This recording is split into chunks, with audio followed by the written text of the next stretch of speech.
The 2024 NBA draft is still not done, so let's dive into some second round sleepers. This is Floor and Ceiling, let's break him down. Adem Bona has a simple plug-and-play role in the NBA.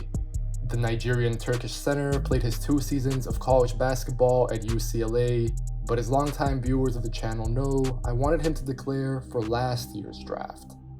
Instead, Bona returned and he faced a much tougher contest with the Bruins.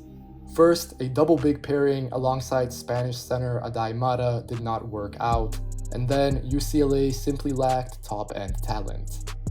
That meant that Bona had to do way too much this season. For instance, he was consistently asked to create his own offense in the post.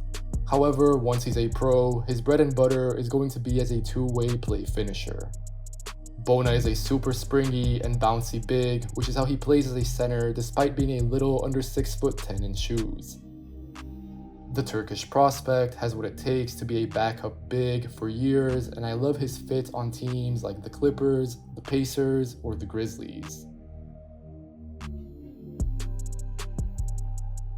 Ajay Mitchell was worth a first-round pick in my eyes, and you guys will know that I've been pretty high on him for some time now. The UC Santa Barbara playmaker had a tough season dealing with ankle issues, but that didn't stop him from averaging 20, 4, and 4. I also thought Mitchell went some way towards addressing some of the concerns about his 3. The Belgian guard made 39% of his shots from deep, but on just 33 makes. However, it's still noteworthy that that's only 3 less combined than his first 2 college seasons together.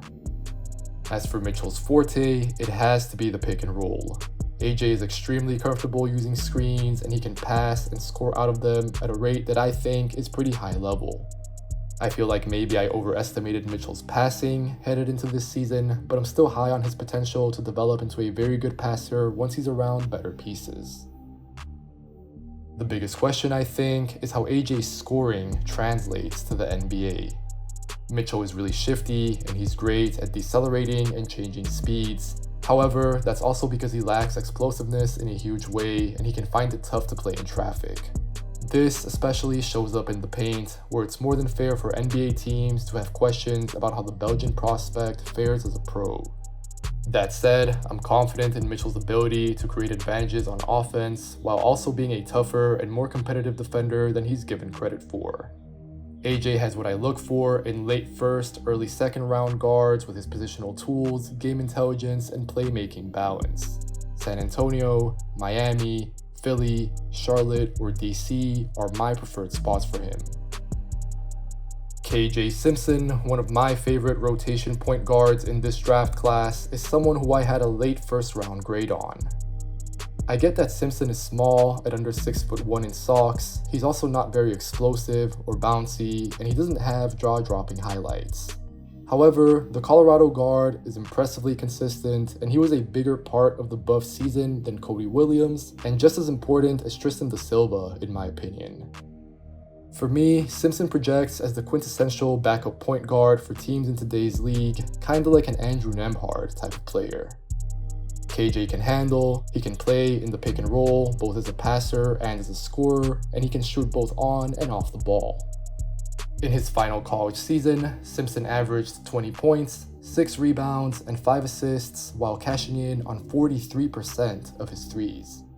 This conversion from deep was a bit of an outlier since Simpson only made 27% of his threes in his first 2 college seasons, but I'm buying the shot.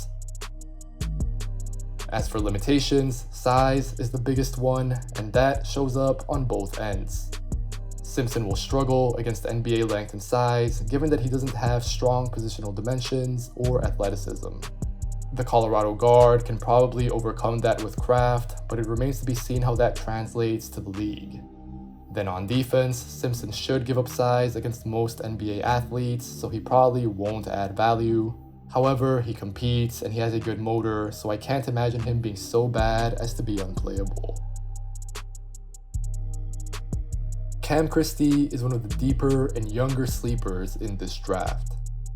If his name sounds familiar, that's because Cam is the brother of Max Christie, who got drafted by the Lakers in 2022. In all honesty, I was surprised that Cam kept his name in the draft. He he's still super young, and I didn't feel like he'd picked up enough steam during his only season at Minnesota. The Gophers prospect also didn't scrimmage at the Combine, which I don't necessarily mind, but it has been an interesting pre-draft process for him. That said, Christie had a good freshman year. He averaged 11 points on 39% from 3 while posting a near 2-to-1 assist-to-turnover rate. Cam's biggest appeal right now and in the long term is his scoring because he genuinely can do that at a pretty good level.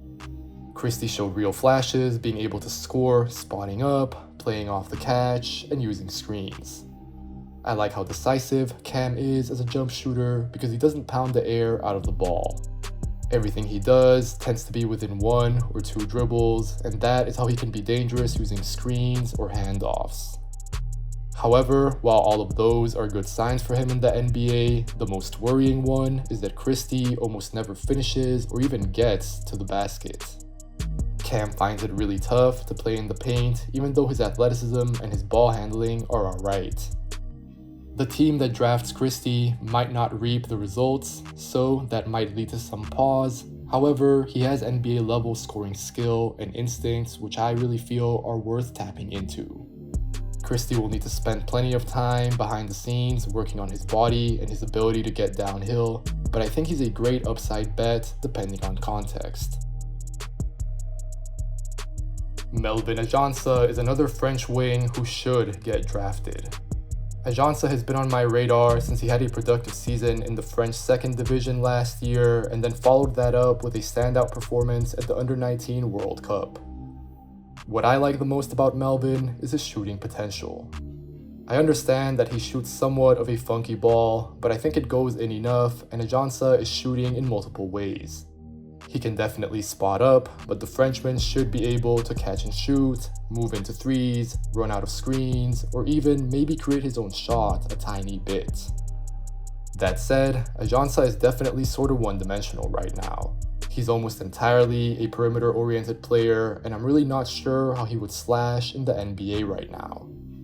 The Frenchman's handle is very basic, and Ajinça doesn't create space. Plus, he's also not that dynamic of an athlete offensively.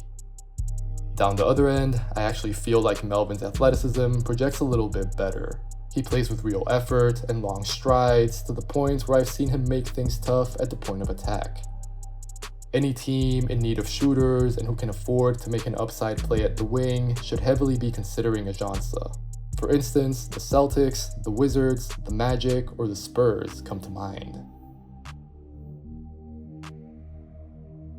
Jonathan Mogbo is another one of those draft community favorites that ultimately ends up gaining steam with NBA front offices right before the draft.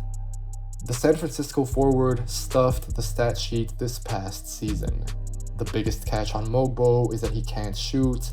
However, he legitimately flashes signs of being able to dribble, pass, and finish. The 22-year-old played as much more of a big at San Francisco, but in the NBA, he should probably slide down a position to play the 4. That said, Mogbo has the measurements from a length perspective to play the small ball 5. However, I don't think he's as explosive as someone like Adem Bona, who we mentioned earlier, and he's also significantly shorter at 2 inches less in socks, which puts him at right around 6'6.5". I'm not as high on Mogbo as others. I think he's worth a 2nd round pick, but more so in the early 40s than in the early 30s.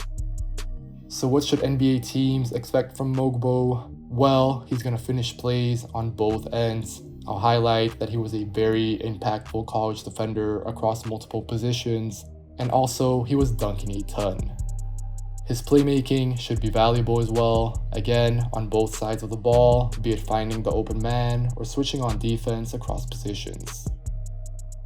Still, I worry about how functional Mogbo's finishing will be at the NBA level, who and how he defends, and finally, how he approaches that transition to what should be a fairly different role to the one that he was accustomed to at San Francisco. We've been tracking Harrison Ingram since his freshman season at Stanford, and he's finally making the NBA leap. Ingram's questions at Stanford, I thought, were about how he filled a role at the next level. He was handling the ball a lot, he posted up a lot as well, and he wasn't an efficient or fast decision maker despite showing some flashes. Eventually, Ingram transferred to UNC, and he had a strong season with Carolina this year. Most crucially, Ingram started to take and make more threes while raising his engagement on defense as well. It's on that end where I think Ingram can be a relatively versatile defender who plays on the wing, and he's strong and long despite giving up a little bit of size. If the three continues to go in on offense, then I think Ingram is a smart enough two-way player to move the ball smartly, take advantage of open looks, and make some plays defensively. Ideally though, I feel like his best context is a team who already has pieces that Ingram can already play off of. So maybe Orlando or Golden State can be that destination in the mid to late second round.